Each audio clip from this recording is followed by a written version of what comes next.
Fake news about volcanic eruptions could put lives at risk. This is by The Conversation. Article by Kate Smith. She's a geoscientist at the University of Exeter in England.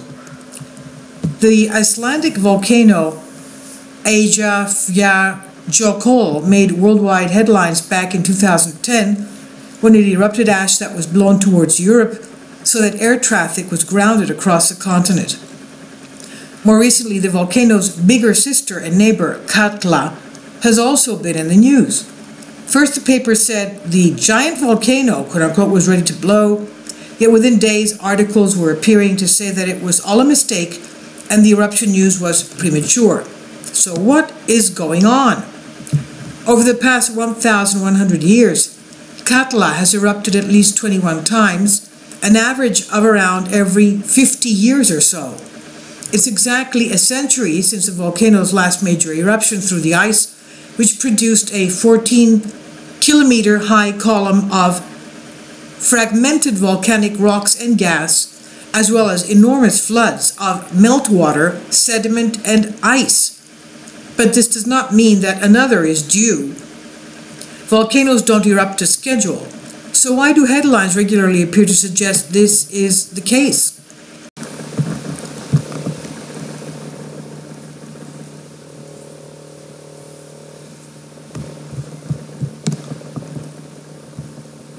This latest news flurry was triggered by the publications of an academic paper by a team of scientists led by Evgenia Ilinskaya at the University of Leeds. They had carried out gas monitoring surveys at Katla in 2016 and 17, which showed it emitted much more CO2 than previously estimated. One of the exciting parts of the research was the recommendation that gas monitoring becomes part of the regular observations of volcanoes that are hidden under glaciers or ice sheets. However, many news outlets incorrectly suggested that the observation of those carbon dioxide emissions meant an eruption was imminent, and they sounded the alarm. She tweeted, naming and shaming this scaremongering article, I said explicitly that we are in no position to say whether or not Katla volcano is ready to erupt and that air traffic disruption in case of an eruption is unlikely to be as serious as it was in 2010. You are lying to your readers, she tweeted. Sunday Times Foreign said the ash plume that brought European air travel to a standstill in 2010 could be dwarfed by the Icelandic giant that's ready to blow. This sensationalist approach caused more damage beyond merely being incorrect.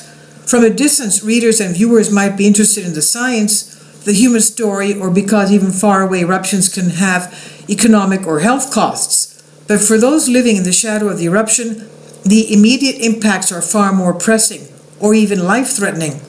Evacuating from a region, moving family and animals, or leaving your house behind all require a degree of certainty that this risk is real and that it should be avoided. To believe a risk is real, information needs to be trusted, and thus information providers need to be trustworthy. Evgenia Ilinskaya tweeted again, a correction and an apology has been made by ST Foreign, the Sunday Times, to the misleading article from last week, which claimed that Katla volcano in Iceland is about to erupt. It should therefore be clear that accurate information is essential. Effective risk communication is needed before, during, and after a hazardous event, aiming to prevent and mitigate disaster harm, ensure preparedness, and aid recovery. Inaccurate information will, of course, mean people will have less faith in scientists and news sources next time around, but it can have more immediate effects, too. In July 2018, the New York Times reported how exaggerated covering of the ongoing Kilauea eruption in Hawaii led to a vastly inflated risk perception that saw tourism bookings decrease, which in turn led to loss of income and fears about job losses. In the worst instances, poor information can cause people to ignore evacuation orders. The risks aren't easy to communicate.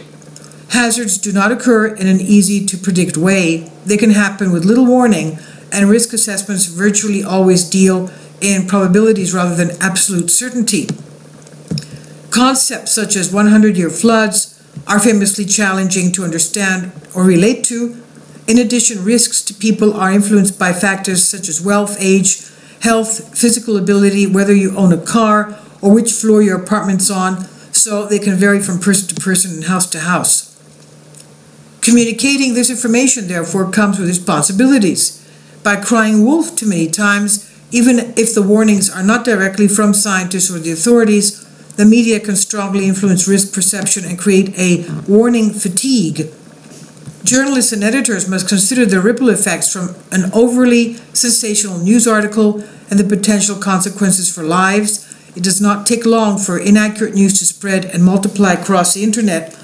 See, for example, the volcanologist and science writer Robin Andrews having to call out and correct reporting of a recent earthquake and tsunami in Indonesia, which often conflated it with an unrelated volcanic eruption 600 kilometers away on the same island of Sulawesi.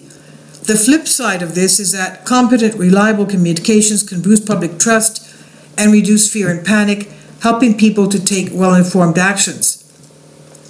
The International Journalists Network published an article on disaster journalism that presents some useful guidelines, much of which emphasizes accuracy. I'd also suggest journalists check their facts with the scientists doing the work or with the local organization responsible for monitoring the hazard.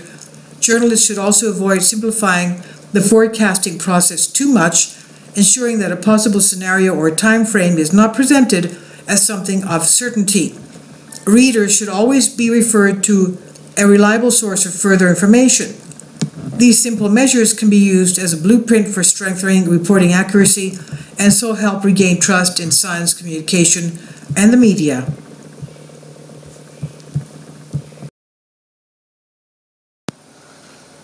Kindly support my Patreon account, since that's the only way I can continue what you like seeing on this channel. Thank you. You'll find it in the description box below.